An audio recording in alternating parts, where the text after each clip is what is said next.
Media truth છે તેના પર તેમણે એક પોસ્ટ કરી છે અને આ પોસ્ટમાં તેમણે સ્પષ્ટતા કરી છે કે હવે એ હુમલો જે છે તે નહીં કરવામાં આવે.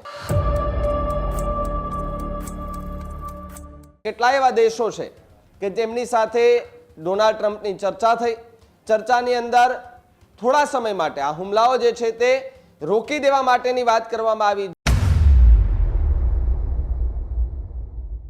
આગળ હવે શું રણનીતિ ઘડાય છે? જો કે ઈરાન નીચું નમવા માટે થોડું પણ તૈયાર નથી. ઈરાન એ થોડું પણ પીછેહટ કરવા માટે તૈયાર નથી અને તેમણે પણ કહ્યું હતું કે જો ઈરાન પર નાનામાં નાનો પણ હુમલો થાય છે તો આગામી સમયમાં એનો વળતો જવાબ અમે આપીશું અને વળતો જવાબ એવો આપીશું કે બંને દેશોને જીવનભર જે છે તે યાદ રહેશે. અમેરિકી પ્રમુખ ડોનાલ્ડ ટ્રમ્પનો સૌથી મોટો નિર્ણય. ડોનાલ્ડ ટ્રમ્પે ઈરાન પરનો હુમલો હાલ ટાળ્યો. સમજૂતી નહીં થાય તો અમેરિકા મોટા હુમલા માટે તૈયાર છે. હુમલો ના કરવા માટે અમેરિકાએ મુખ્ય શરતો મૂકી છે. ત્યારે જ ન્યૂઝરૂમ ગુજરાતની યુટ્યુબ ચેનલને સબસ્ક્રાઇબ કરો અને ઇન્સ્ટાગ્રામ અને ફેસબુક પર ફોલો કરો. અપડેટ રહો, સત્યની સાથે રહો.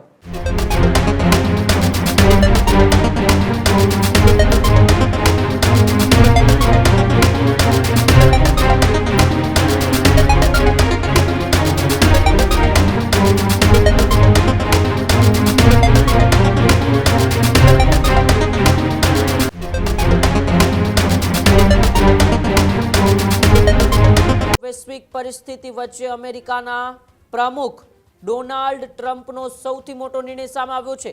ફરી એક વખત ડોનાલ્ડ ટ્રમ્પ ચર્ચામાં આવ્યા છે. અમેરિકી પ્રમુખ ડોનાલ્ડ ટ્રમ્પનો સૌથી મોટો નિર્ણય. ઈરાન પર આજે થનારો સૌથી મોટો હુમલો છે તે ડોનાલ્ડ ટ્રમ્પે ટાળ્યો છે. ડોનાલ્ડ ટ્રમ્પે ઈરાન પરનો હુમલો હાલ ટાળ્યો. ટ્રમ્પે પોતાના સોશિયલ મીડિયા પ્લેટફોર્મ ટ્રુથ પરથી માહિતી આપી છે.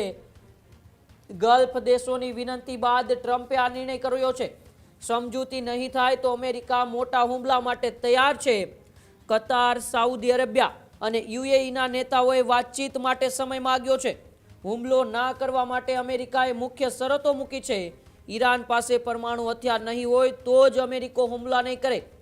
ગઈકાલે અમેરિકાએ શાંતિ પ્રસ્તાવ માટે 5 જેટલી શરતો મૂકી હતી અને ઈરાને તેમને સ્પષ્ટપણે નકારી કાઢી હતી. આ 5 શરતો નકાર્યા બાદ અમેરિકી પ્રમુખ ડોનાલ્ડ ટ્રમ્પ એ મોટો હુમલો કરવા ઈરાન પર તૈયાર હતા. પરંતુ અત્યારે સમાચાર સામે આવી રહ્યા છે કે ઈરાન પર આજે થનારો સૌથી મોટો હુમલો છે તે ડોનાલ્ડ ટ્રમ્પે ટાળ્યો છે. ડોનાલ્ડ ટ્રમ્પે ઈરાન પરનો હુમલો ટાળવાનું કારણ એ ગલ્ફ દેશોએ વિનંતી કરી કે આ વિધ્વંસક હુમલો ન થવો જોઈએ, જેને લઈને વૈશ્વિક પરિસ્થિતિ હજુ વધુ તંગ બને અને ગલ્ફ દેશોની વિનંતી બાદ ડોનાલ્ડ ટ્રમ્પે આ નિર્ણય લીધો છે. પરંતુ ડોનાલ્ડ ટ્રમ્પે બીજી એક વાત પણ કરી દીધી છે કે જો સમજૂતી નહીં થાય તો પછી અમેરિકા છે તે હુમલા માટે તૈયાર છે. કતાર, સાઉદી અરેબિયા અને યુએઈના નેતાઓએ પણ વાતચીત માટે સમય માંગ્યો છે. હુમલો ના કરવા માટેની મુખ્ય શરતોમાં અમેરિકાની એક શરત છે કે ઈરાન પાસે પરમાણુ હથિયાર નહીં હોય તો જ અમેરિકા હુમલો નહીં કરે તેવી એ મુખ્ય શરત અમેરિકાએ ઈરાન સામે રાખી છે. હવે જોવાનું રહેશે કે વારંવાર અમેરિકી પ્રમુખ જે પોતાની મહત્વકાંક્ષાથી સમગ્ર વિશ્વની પરિસ્થિતિને તણાવભરી બનાવી રહ્યા છે એ ડોનાલ્ડ ટ્રમ્પ વારંવાર ધમકી આપે છે અને ત્યારબાદ એ હુમલાઓ ટાળે છે. પરંતુ ગઈકાલની એ 5 શરતો ઈરાને ન સ્વીકારી ત્યારબાદ ડોનાલ્ડ ટ્રમ્પનું એક કડક વલણ જોવા મળ્યું હતું. પરંતુ હવે ડોનાલ્ડ ટ્રમ્પે સ્પષ્ટપણે કહ્યું છે કે જે રીતે અત્યારે હુમલો નહીં થાય ને હુમલો ન થવાનું કારણ તેમણે કહ્યું છે કે ગલ્ફ દેશોએ વિનંતી કરી છે. વધુ માહિતી માટે ભાવિક ન્યૂઝરૂમથી મારી સાથે જોડાયેલા છે. ભાવિક, મહત્વકાંક્ષાને હંમેશા તેઓએ સર્વોપરી રાખી છે એવા અમેરિકાના પ્રમુખ ડોનાલ્ડ ટ્રમ્પ જેઓ ઈરાન ઉપર આજનો સૌથી મોટો હુમલો કરવાના હતા, તેમણે ગલ્ફ દેશોની વિનંતીથી હુમલો ટાળ્યો છે તેવું પોતાના ટ્વિટર ઉપર તેમણે આ વાત જણાવી છે. જોવા મળી રહી છે ને જેની અસર ન માત્ર ભારત પરંતુ દેશના અનેક શહેરોમાં જોવા મળી રહી છે. સ્ટ્રેટ ઓફ હોર્મુઝ છે તેની અંદર જે જહાજો કેટલા બધા અટવાયેલા પડ્યા છે તેમાંથી 15 જેટલા જહાજો તો હાલ ભારત ખાતે પહોંચ્યા છે, જેમાંથી 10 થી વધારે જે જહાજો જે છે તે કચ્છના કંડલા બંદર ખાતે પણ પહોંચ્યા છે એલપીજી ગેસ લઈને. પરંતુ એક સવાલ અહીંયા એ ઊભો થઈ રહ્યો છે કે જે રીતે ડોનાલ્ડ ટ્રમ્પ લગાતાર ઈરાન પર હુમલો કરવાની ધમકીઓ આપી રહ્યા હતા, પરંતુ જે ધમકીઓ વચ્ચે ફરી એકવાર ટ્રુથ જે સોશિયલ મીડિયા ટ્રુથ છે તેના પર તેમણે એક પોસ્ટ કરી છે અને આ પોસ્ટમાં તેમણે સ્પષ્ટતા કરી છે કે હવે એ હુમલો જે છે તે નહીં કરવામાં આવે એટલે કે હવે હુમલો નહીં થાય. એનું કારણ, એની પાછળનું કારણ એમણે એ જણાવ્યું કે કેટલાય એવા દેશો છે કે જેમની સાથે ડોનાલ્ડ ટ્રમ્પની ચર્ચા થઈ.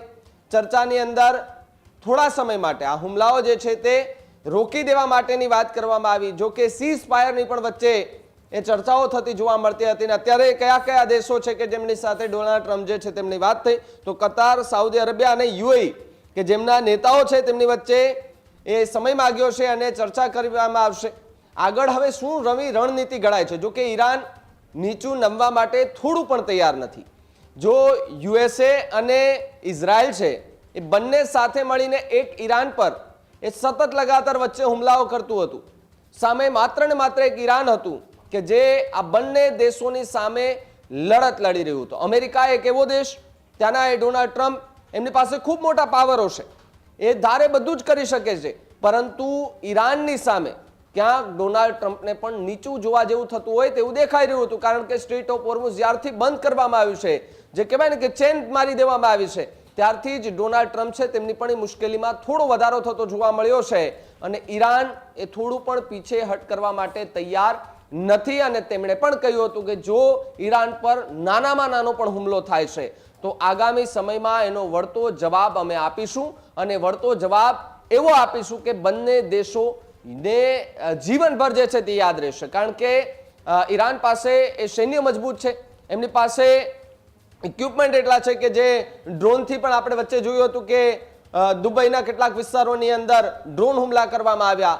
દુનિયાની સૌથી મોટી ઇમારત બુર્જ ખલીફા જે છે તેની આસપાસ પણ ડ્રોનથી હુમલા કરવામાં આવ્યા હતા. એટલે કે આ હુમલાઓ પણ એ બહુ ભયંકર હતા અને ત્યાંથી 1 થી 2 લોકોના મોત થયા હોવાની પણ ત્યારે પુષ્ટિ કરવામાં આવી હતી. પરંતુ હાલ જે રીતે હુમલાઓ ઓછા થઈ રહ્યા છે અને સૌ કોઈ લોકો કહી રહ્યા છે કે જો યુદ્ધ વિરામ થાય છે, સીઝ ફાયર લાગી જાય, સાવ સીઝ ફાયર થઈ જાય, તો પછી જે પેટ્રોલ અને ડીઝલના સતત ભાવ વધી રહ્યા છે તે ન વધે, એ ત્યાંને ત્યાં સ્ટેબલ રહી જાય. બાકી જો યુદ્ધ હજુ પણ લાંબુ ચાલશે તો આનાથી પણ બદતર પરિસ્થિતિ થાય તેવી સંભાવના પૂરેપૂરી દેખાઈ રહી છે. ત્યારે ડોનાલ્ડ ટ્રમ્પે ઈરાન પરનો હુમલો હાલ તો ટાળી દીધો છે. ટ્રમ્પે પોતાના સોશિયલ મીડિયા પ્લેટફોર્મ ટ્રુથ પર આ માહિતી આપી છે અને ગલ્ફ દેશોની વિનંતી બાદ ડોનાલ્ડ ટ્રમ્પ જે છે તેમણે આ સૌથી મોટો નિર્ણય અત્યારે લીધો છે. સમજૂતી નહીં થાય તો અમેરિકા મોટા હુમલા માટે તૈયાર છે, એ પ્રકારનો દાવો પણ ડોનાલ્ડ ટ્રમ્પે કર્યો છે. ત્યારે કતાર, સાઉદી અરેબિયા અને યુએઈના નેતાઓ વાતચીત માટે જે છે તે સમય માંગતા જોવા મળ્યા. હુમલો ના કરવા માટે અમેરિકાએ મુખ્ય શરતો પણ મૂકી છે. ઈરાન પાસે પરમાણુ હથિયાર નહીં હોય તો જ અમેરિકા હુમલો નહીં કરે. અહીંયા ફરી એકવાર પરમાણુની ઉમંગ વાત કરવામાં આવી છે.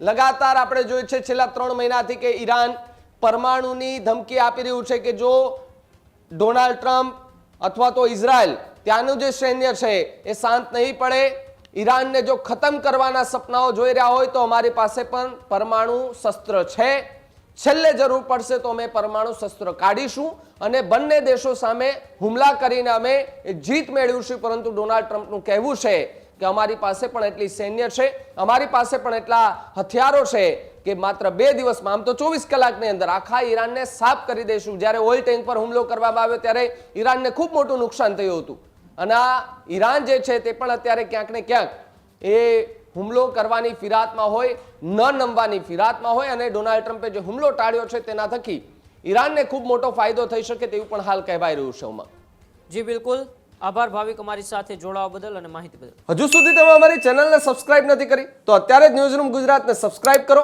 ફેસબુક અને ઇન્સ્ટાગ્રામ પર ફોલો કરો.